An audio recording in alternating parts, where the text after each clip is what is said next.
In this video, you will learn how to use dual pricing.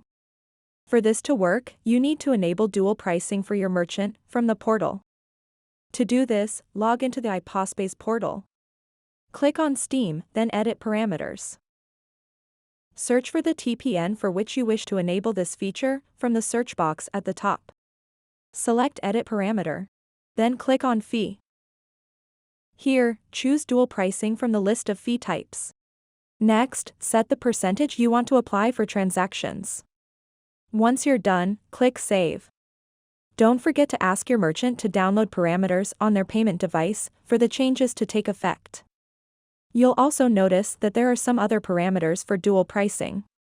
We'll get to that later, but first, let's see how to make a simple transaction with dual pricing enabled.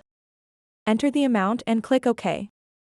As you can see, the card price is calculated based on the percentage you set in the portal, and the cash price is the same as the one you entered. The customer can then choose their preferred mode of payment. Once they select the payment mode, complete the transaction as you normally would. As mentioned earlier, there are a few parameters available for dual pricing. Merchant prompt guides the merchant on when to present the device to the customer. This lets the customer add tips and choose between cash or card payment. You can even customize the message itself.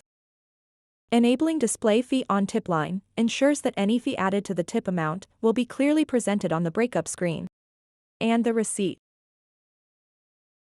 Adjust price allows merchants to modify the transaction by removing either the tax or fee amount. During a transaction, click on the scissor icon at the top. If you've enabled password protection for price adjustments, a prompt will appear asking the merchant to enter the device PIN. Choose the fee you want to remove. As you can see, the fee amount will be removed from the transaction.